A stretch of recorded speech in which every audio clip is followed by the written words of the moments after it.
the buying process for prospects. When they come to us and they look for a new finance system, it's to introduce them to the relevant expert at Xledger to ensure they get the most value from the process. Hopefully choosing us, but if they don't, they got enough value from speaking with us that eventually we led them down the right path to select the right vendor. And I'm joined by Pete. Hi, I'm Pete. I've been with Xledger for 8 years. I'm the CEO, but I started as a consultant, so worked on lots of projects, also worked as a project manager, head of operations as a sponsor, so hopefully I can just give a little bit of a experience today on sort of the different roles and what goes right, what goes wrong, and hopefully be able to impart some knowledge for you guys today. And feel free to ask questions, that would be great. Perfect. So as we go through today, we're just going to be focused on 3 key points. This is not an exhaustive list of everything you should consider when looking at changing any new system, but it's 3 we think are quite commonly overlooked and probably just fall quite standard as part of the process. The first of which is refining scope and uncovering value. Next is selecting a project team and getting the right team to help implement the system. And the next is stakeholder buy-in. Yep, so we're going to start with refining scope and uncovering value. Essentially when going to market, quite commonly what we see is when people may issue an RFP out for a new system, it might be a bit of a tick box exercise, a couple of yes/no questions as to what they're looking for, functionally led without considering kind of the wider cause and effects of what those areas may have on the business. And I think that can be really challenging, both in selecting the right vendor, because it becomes a bit of a tick box exercise of who has the most functionality, and particularly when you get into the project itself, you really struggle with prioritization. So people come in with sort of different things. Oh, I thought this project was about X, I thought it was about Y, and you can never be sure that the project was really a success in terms of what it was intended to do in the first place. It's actually really challenging to look internally and think about what are the things that we're trying to solve on a project. Someone individually might have that in their head, but it might be different from what someone else wants to achieve. So, you know, in our world, what a finance director, what a CEO might want in terms of reporting is very different from what a management accountant might want in terms of automation.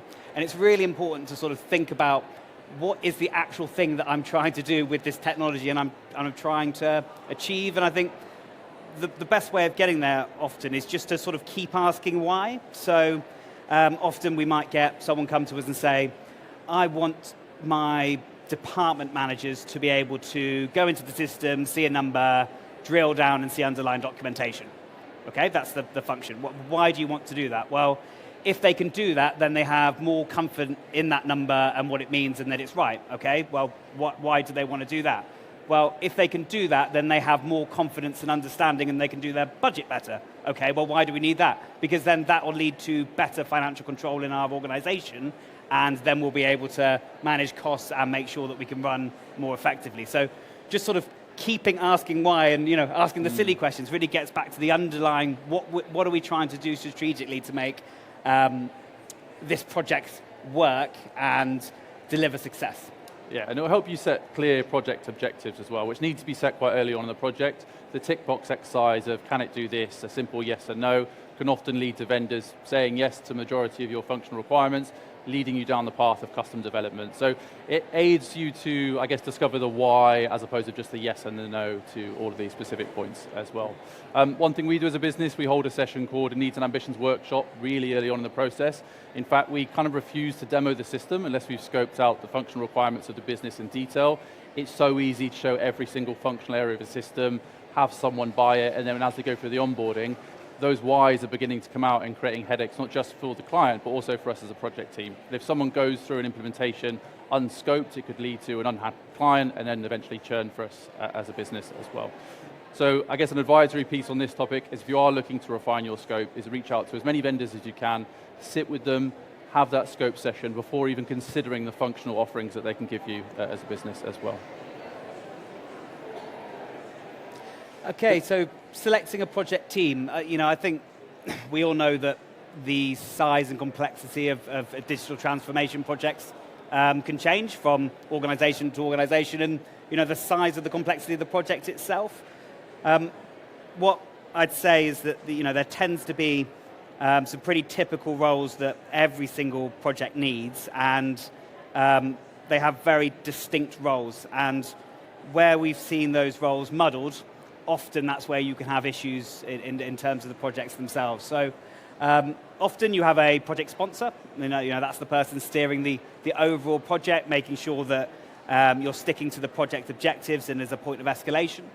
That person is very different from the project manager who is running the project day to day, making sure that you stay on track, making sure you can coordinate all the activities of the people doing the doing on the project, particularly if they are also having day jobs, which is often a challenge with projects. And then, critically, in my view, you have your subject matter experts. And those are the people that you really, really want to make sure that you get right in your organization. So with a project, you need to make sure that you have enough subject matter experts to really understand all the detail of what the project involves in terms of change. And what we often find is in terms of the personality and experience of those subject matter experts or SMEs, it's really helpful to have people that have both have a really granular understanding of what the thing is that they're trying to change, but also have seen that process in a different way, be it for a different organization or perhaps have seen it change in their own organization, because often you get into these places where people are doing it a certain way and they get quite stuck in, well, that's the only way that we want to do it, or that's the only way that we do it, and then you end up in a position where the technology, you're not getting the most out of that technology you're trying to use, you're just recreating the system, the processes that you already have in terms of new technology. And that, in my experience, is one of the most common things to go wrong in digital transformation projects. The processes don't change to support the systems.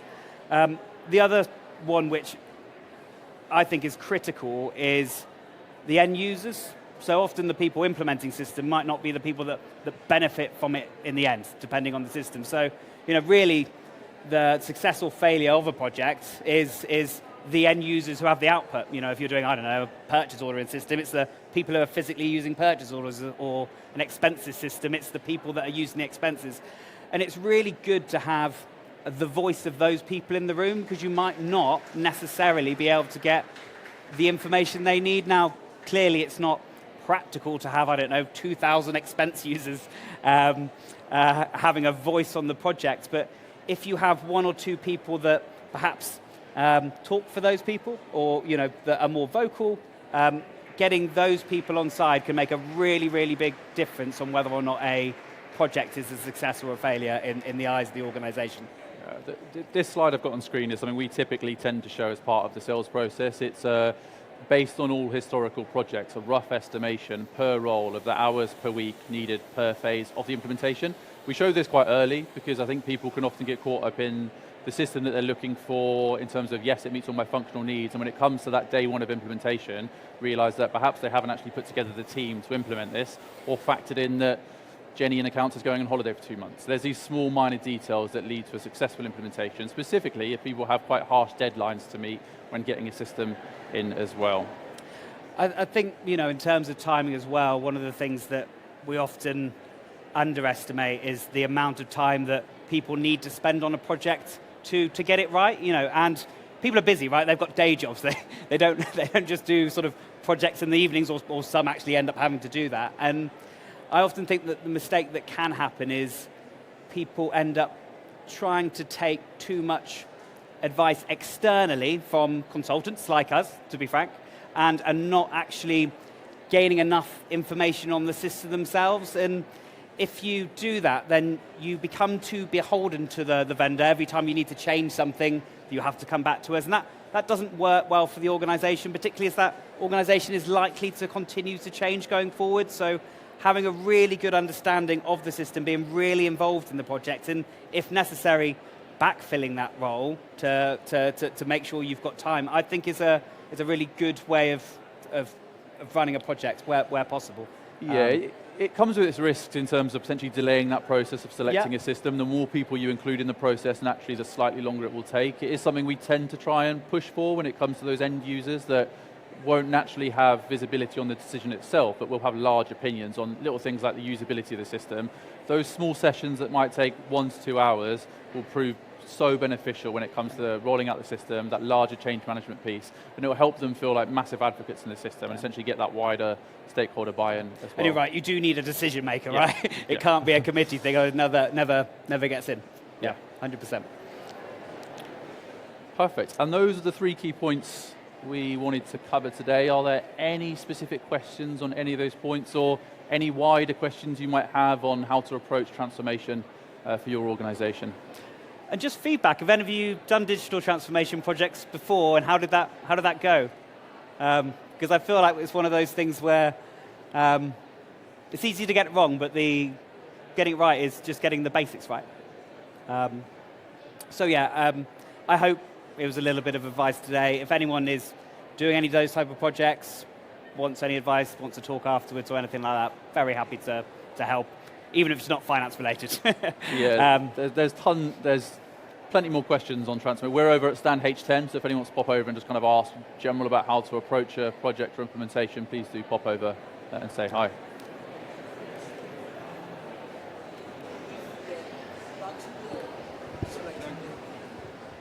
Thank you. So with regards to selecting the right team, when you're considering like a transformation, I feel like there are 2 points where whether the system or the sector or whatever it is you're transforming currently is, and you have a set of people who are most familiar with that at that point. But then if you're transforming, there's going to be change, and they're not necessarily equipped for the new sort of iteration of whatever it is you're transforming.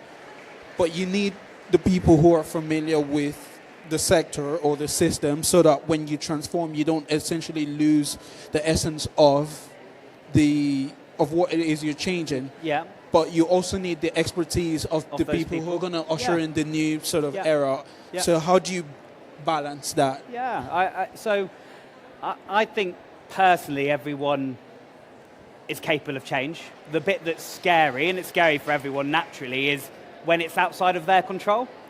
So for me, encouraging people to be part of the process pre-sale, when you're talking to a Rob, and help, working with them to define what it is that they want that will help to solve their problems, and making them part of that process is really important for buy-in. I think, where you see the biggest risks is you've got a team over here buying something, and then a team over here implementing it, and they have no idea what this person bought, why they bought it, and just scared of it. And that's not the people, that's natural. And I think a lot of it is about how you structure that, how you bring people along with you, rather than, does that answer your question, or? Yeah. No, it doesn't matter if it doesn't. So if you could share just a little more, perhaps, advice on how you would carry... how do you bring them with you? Well, maybe like practical advice, really. Yeah, I think it's more sort of understanding the cause and effect quite early on. So once we have this initial sort of needs and ambitions workshop, where we'd usually sit with like 3 of the finance team that are real hands-on with the system, if they say they want to change the expenses, it's the why. Is it because what they're doing currently takes the end user that's processing it way too long? We try and bring that person into the next meeting. We want them to get visibility on these small micro changes really early so that they become big advocates. Because on the flip side, once it is implemented and it's being rolled out to the wider business, that resistance to change, if they haven't seen it very early on, can be quite large. So it's really understanding that it's not just the finance team that's going to need to see the finance system, as it wouldn't be with just the EPOS, those that would work on the front bar, or the ticketing, those that work at the back of house. There's a big kind of tech ecosystem, and it's going to affect every system. Good example is a finance system might integrate with the ticketing system. The ticketing team will need to know about the new finance system, and it's really a sort of our job, to be honest, to recognize the cause and effect of bringing in a new system, and can we bring all these people in to make that change management piece a little bit easier? I've always just liked having people on a round table, just being able to talk together about what are the main things they're looking for. And you always see times and times again that different groups of people are looking for different things for the right reason. And also I feel like you need a space for the quieter people in the room to be able to say what their things are as well. So, following up with if there's anything else over email, do let me know so people can have one-to-one discussions to bring those thoughts in, I think are really important as well. And I think as long as you get to a place where everyone feels heard and then everyone understands what the priorities are off the back of it in terms of values, it doesn't become a tug of war between what someone said as a piece of functionality and what someone else said. And that's what can cause a lot of the issues. So I just feel like getting back to the underlying issues and get everyone in the room to hear that is really important. And it's sometimes helpful, and this is, I think, where Rob was earlier, if you've got an external facilitator to be able to just ask the questions because then they're more neutral. That doesn't have to be a vendor, that could be anyone, to be frank, but it's where it goes wrong is where that process doesn't happen and you've just got, I don't know, someone in my position going, found a great system, we're all going to implement it and I want it done by, in 4 months. No one knows why, no one knows what they're doing, and that never works regardless of how good the system is, the project is, because no one's bought into its success and, no one has a full understanding of actually what they're trying to achieve, which I think is important. Yeah, one of the big things is just taking your time. I think there's a bit of a dance, and maybe it goes against the salesperson and me saying it, but naturally every business will have a sales structure and they'll want you to sort of fall in line and follow these steps of a sales process, but there's always going to be a meeting after the meeting, and it's really important that we as a vendor encourage that, because that's where a lot of the bigger pain points will be solved. You can have a very large demonstration, see a system in 3 hours, but the 30 minutes that follow it the week after to really dig into that process with the person that perhaps didn't see it, that's really where the magic happens, and that's where the bigger, I guess, stakeholder group come on board as well. Thank you. Thank you for asking a question. Anyone else got any questions? So just back to your point about how do you get buy-in, how do you build things? I don't work in finance systems, I work in ticketing. Yeah. But for me, in any big project, any big transformation like that, it's really work out why you're doing it. And start shouting that from the rooftops every time there's a question. We're doing this to make processing payroll easier, or whatever it is, to make sure we don't overorder burgers. But just keep banging on about that, so everything comes back to everyone understands why you're trying to do it. Cool. Hope you enjoy the rest of the event. Thank you. So thank you very much, guys.